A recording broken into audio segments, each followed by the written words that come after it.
জয় রাধে, জয় শুভ শম্ভু। আজ আমি আপনাদেরকে শোনাবো স্কন্দ পুরাণ থেকে সূর্যের সংসার। চলুন তাহলে শোনা যাক। দক্ষের কন্যা অদিতি, তাকে কশ্যপ বিয়ে করেন। অদিতির গর্ভে 12 জন পুত্র জন্ম হয়। তাদের মধ্যে একজন হচ্ছেন সূর্য, এবং তিনি বিবাহ করেন বিশ্বকর্মার কন্যা সংজ্ঞাকে।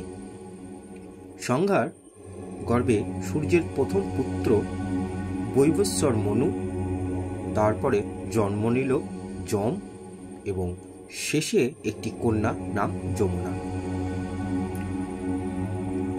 সংজ্ঞাকে সূর্যদেব বিয়ে করেছিলেন, কিন্তু তিনি সূর্যের তেজ সহ্য করতে পারতেন না, দূরে দূরে থাকতেন। কিন্তু কতক্ষণ দূরে থাকবেন? একাই গৃহে বাসের মধ্যে একদিন সংজ্ঞা চিন্তা করলেন, আর এখানে নয়, স্বর্গের বাড়ি গিয়ে থাকব। কিন্তু সূর্য কি রাজি হবেন? তখন সংজ্ঞা বিপদে পড়লেন, ভাবতে লাগলেন কি করব। তখন স্থির করলেন অবিকল নিজের মতন দেখতে এক নারী সৃষ্টি করে রেখে যাবেন সূর্যের কাছে। সূর্য তাকে দেখে আর সন্দেহ করবেন না। তিনি নিজের মতন দেখতে একটি নারীকে তৈরি করলেন এবং তার নাম দিলেন ছায়া। ছায়াকে বললেন, তুমি সূর্যের স্ত্রী হয়ে থাকবে, তোমার পরিচয় কখনো কাউকে বলবে না। ছায়া বলল, আমি নকল সংজ্ঞা। কখনো যদি ধরা পড়ে যায়, শাপগ্রস্ত হওয়ার ভয়ে সত্য প্রকাশ করব। এরপর সংজ্ঞা কোনো কথা না বলে বাপের বাড়ি চলে যান বিশ্বকর্মার কাছে। বাবার পায়ে প্রণাম করে সংজ্ঞা বললেন, বাবা, আমি তোমার জামাইয়ের তেজ সহ্য না করতে পেরে চলে এসেছি। এতদিন বহু কষ্ট সহ্য করেছি, আর পারছি না, তাই তোমার ঘরে থাকবো বলে এলাম। সংজ্ঞার কথায় পিতা বিশ্বকর্মা সংজ্ঞাকে বিভিন্ন রকমভাবে তিরস্কার করতে লাগলেন এবং বললেন যে এটা তুমি ভালো কাজ করোনি, তুমি তোমার স্বামীর কাছে ফিরে যাও। তখন সংজ্ঞা চিন্তায় পড়লেন যে স্ত্রীলোকের জীবন নির্ধিক, নারী জন্মই বৃথা।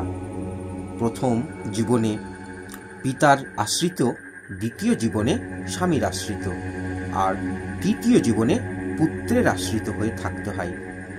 এখন আমি কি করি?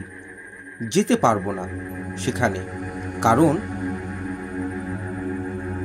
সংজ্ঞা ভাবছেন যে ছায়াকে রেখে এসেছি, আর গেলেই তো ধরা পড়তে হবে, আর সেই ছায়া কেনই বা ছাড়বে সূর্যকে?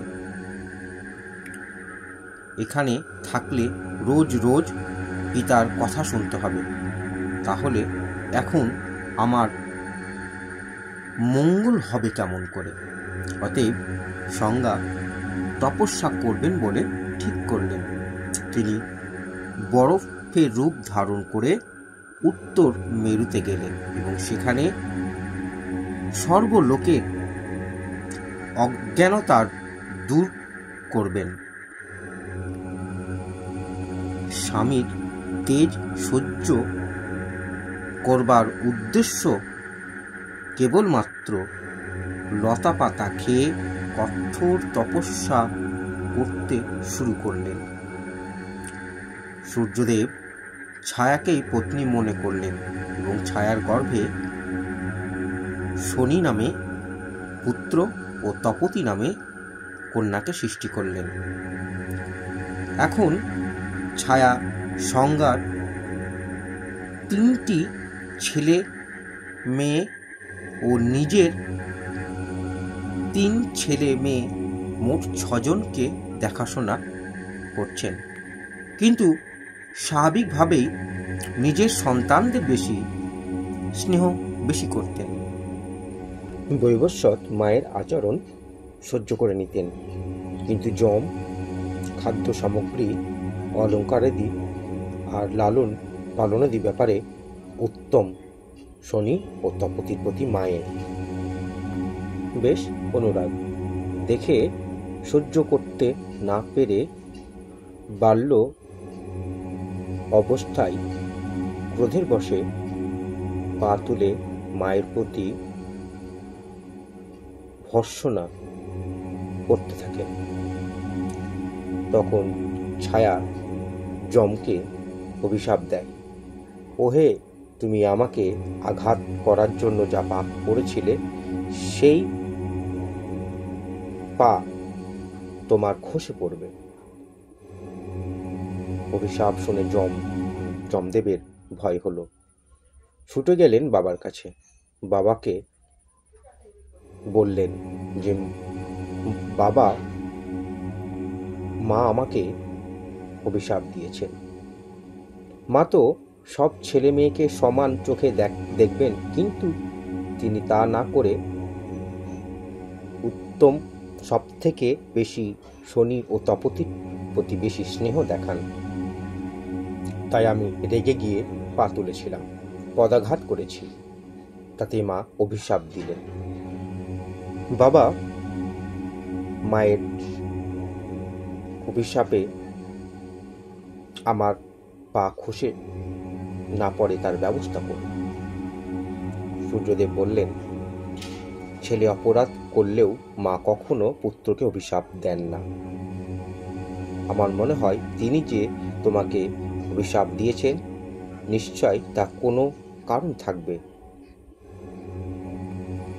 কৃমিতে দংশন করবে তোমার ওই পায়ে, সেই জন্য পুজ হবে।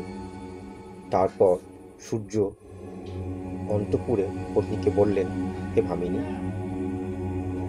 পুত্রেরা সকলে সমান, তবুও তোমার স্নেহ কনিষ্ঠদের প্রতি বেশি কেন? ছায়া কোনো উত্তর দিলেন না। তখন সূর্য ধ্যানযোগে সবকিছু জানতে পারলেন। সূর্যদেব রেগে গিয়ে ছায়াকে অভিশাপ দিতে উদ্যত হলে সঙ্গে সঙ্গে বলে ফেলেন যে, তোমার পত্নী আমাকে এখানে সৃষ্টি করে তার বাবার বাড়ি চলে গেছে, বিশ্বকর্মার কাছে। হে সূর্য, তোমার সে তেজ সহ্য করতে পারে না বলে সংজ্ঞা উত্তর মেরুতে অশ্বিনী রূপে তপস্যা করছে, তার যাতে তোমার তেজ সহ্য করতে পারে। তারপর বিশ্বকর্মা সূর্যের অনুমতিক্রমে তাকে বুকে জড়িয়ে চেপে দিলেন, তাতে সূর্যের তেজ কম হলো। সূর্য উত্তর কুমেরুতে গিয়ে তপস্যায় রত। এক ঘটকীকে দেখতে পেলেন। সংজ্ঞাই ঘটকীকে তা চিনতে পারলেন। সূর্য তখন এক